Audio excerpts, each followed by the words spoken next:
नमस्कार, today news Jharkhand में आपका बहुत बहुत स्वागत है। आइए नजर डालते हैं झारखंड से जुड़ी हुई आज की ताजा तरीन खबरों पर। रमेश बैस ने झारखंड के 10वें राज्यपाल के रूप में ली शपथ। जी हां, रमेश बैस ने बुधवार को अपराह्न 1:50 में रांची स्थित राजभवन के बिरसा मंडप में झारखंड के 10वें राज्यपाल के रूप में पद एवं गोपनीयता की शपथ ली। झारखंड उच्च न्यायालय के मुख्य न्यायाधीश डॉक्टर रवि रंजन ने उन्हें शपथ दिलाई। इस मौके पर मुख्यमंत्री हेमंत सोरेन, तमाम मंत्री, अधिकारी आदि उपस्थित रहे। राज्यपाल रमेश बैस के परिवार के लोग भी इस मौके पर उपस्थित रहे। एक सप्ताह पूर्व ही रमेश बैस को झारखंड का राज्यपाल नियुक्त किया गया है। रमेश बैस मंगलवार शाम ही रांची पहुंचे हैं। मुख्यमंत्री ने उनकी रांची एयरपोर्ट पर अगवानी भी की। 31 जुलाई को आएंगे झारखंड बोर्ड के रिजल्ट, जानिए कैसे कर पाएंगे चेक। जी हां, मैट्रिक और इंटरमीडिएट रिजल्ट का इंतजार कर रहे बच्चों के लिए राहत भरी खबर है। इसी महीने के अंत तक उनका रिजल्ट जारी कर दिया जाएगा। कोरोना महामारी के चलते इस साल मैट्रिक और इंटरमीडिएट की परीक्षाओं को रद्द कर दिया गया था, जिसके बाद इस साल परीक्षा देने वाले छात्र अपने भविष्य को लेकर कई तरह की आशंकाओं से जूझ रहे थे। बोर्ड ने के अध्यक्ष अरविंद प्रसाद ने कहा कि इस साल मैट्रिक में लगभग 4,43,000 विद्यार्थी हैं और इंटरमीडिएट में 3,32,000 परीक्षार्थियों का परिणाम जारी करना है। राज्य सरकार के आदेश और वैश्विक महामारी कोरोना के कारण परीक्षाएं रद्द कर दी गई हैं, लेकिन बच्चों का रिजल्ट भी जारी करना है। तो जेक की ओर से क्लास 9 और क्लास 11 की परीक्षाएं आयोजित की गई थी। उसी बोर्ड परीक्षा के आधार बनाकर परीक्षा परिणाम जारी किया जाएगा। इसकी पूरी तैयारी हो चुकी है।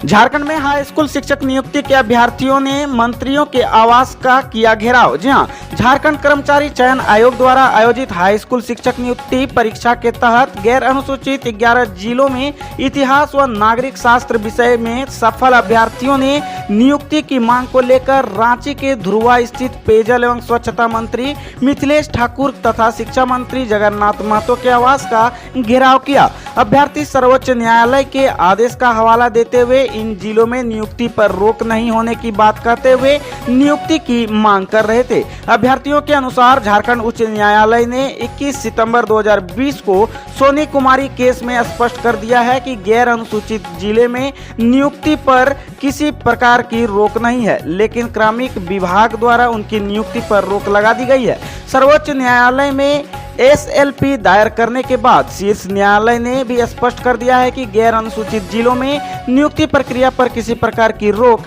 नहीं है। अभ्यर्थी दोनों आदेशों की प्रति लेकर मंत्री आवास पहुंचे थे।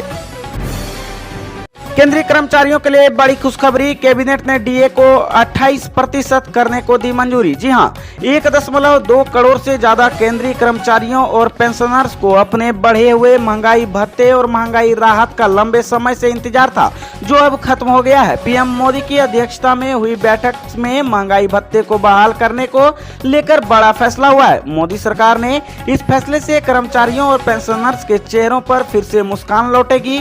प्रधानमंत्री नरेंद्र मोदी की अगुवाई में हुई कैबिनेट की बैठक में पिछले 1.5 साल से रुके हुए महंगाई भत्ते को फिर से बहाल करने की मंजूरी दे दी गई है। केंद्रीय कर्मचारियों को महंगाई भत्ता अब 28% की दर से मिलेगा, जो कि अब तक 17% की दर से मिल रहा था। यानी केंद्र सरकार के कर्मचारियों को अब 11% ज्यादा महंगाई भत्ता मिलेगा। 10 साल बाद भी झारखंड टेक्निकल यूनिवर्सिटी नियुक्ति पर सेवा शर्त तैयार नहीं, CM हेमंत ने दिया यह निर्देश। जी हां, झारखंड टेक्निकल यूनिवर्सिटी में 10 वर्ष में भी न तो सेवा शर्त परिनियम बना और न ही नियुक्ति नियमावली बन पाई है। इस कारण 2011 में स्थापित इस विश्वविद्यालय में कुलपति को छोड़कर सभी महत्वपूर्ण पदों पर कॉलेजों के शिक्षकों को प्रतिनियुक्त कर कार्य कराए जा रहे हैं। विश्वविद्यालय ने सेवा शर्त परिनियम व नियुक्ति नियमावली उच्च व तकनीकी शिक्षा विभाग को 1 साल पूर्व ही उपलब्ध कराई थी, लेकिन मुख्यमंत्री सह विभागीय मंत्री हेमंत सोरेन ने पुनः समीक्षा करते हुए 7वें वेतनमान के आधार पर इसे तैयार करने का निर्देश दिया है।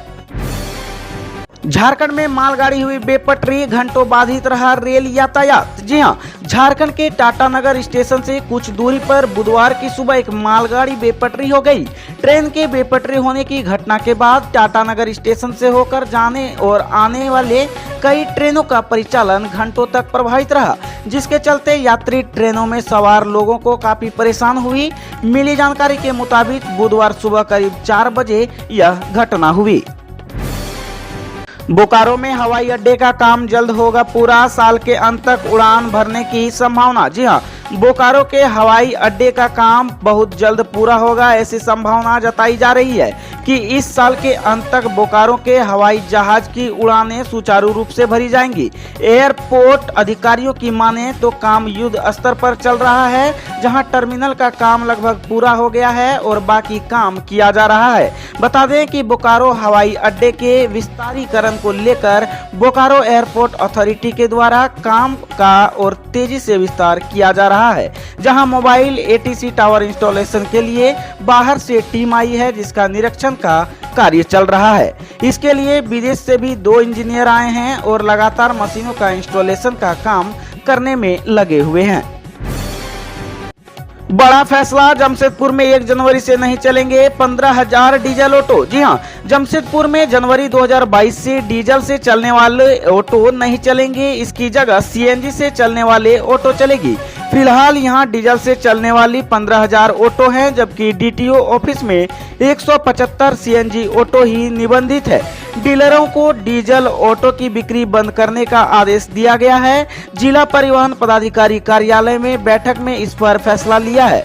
डीटीओ ने कहा कि शोरूम संचालक सीएनजी ऑटो की खरीद पर ऑफर करें।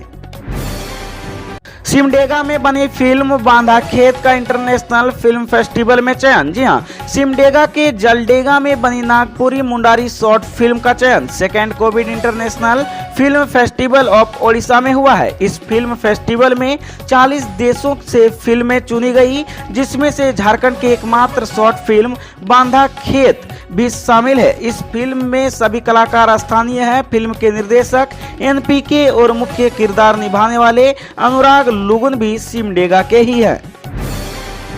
2022 तक सबको घर का पीएम मोदी का था वादा, डेडलाइन करीब लेकिन टारगेट अभी दूर। जी हां, मोदी सरकार की महत्वाकांक्षी योजनाओं में 2022 तक सबको घर मुहैया कराने का टारगेट भी शामिल है। 2015 में तय किए गए 5 करोड़ घरों के लक्ष्य को घटाने के बावजूद ये लक्ष्य हासिल करना एक बड़ी चुनौती बन गया है। रिसर्च एजेंसी ICRA का दावा है कि मौजूदा रफ्तार के दम पर यह मिशन अगले साल तक पूरा नहीं होगा। मोदी सरकार की कई महत्वाकांक्षी योजनाओं के पूरा होने का टारगेट 2022 है। किसानों की आय दोगुनी करना हो या फिर सबका घर का सपना पूरा करने का लक्ष्य हो। सबका साल एक ही है, आजादी का 75वां साल यानी 2022, लेकिन 2022 में सबको घर मुहैया करने का यह टारगेट पूरा होता नजर नहीं आ रहा है। वह भी तब जबकि सरकार 2015 के असल लक्ष्य के मुकाबले घरों की संख्या को काफी कम कर चुकी है। दरअसल सरकार ने हाउसिंग फॉर ऑल का टारगेट 2015 में तय किया था। इसके मुताबिक 2022 तक देश भर में 5 करोड़ घर बनाए जाने थे। इसमें से 3 करोड़ ग्रामीण इलाकों में और 2 करोड़ शहरी क्षेत्रों में बनने वाले थे। झारखंड की तमाम बड़ी खबरों से अपडेट रहने के लिए हमारे चैनल टुडे न्यूज़ को सब्सक्राइब करें और बेल आइकन को दबाना ना भूलें। धन्यवाद।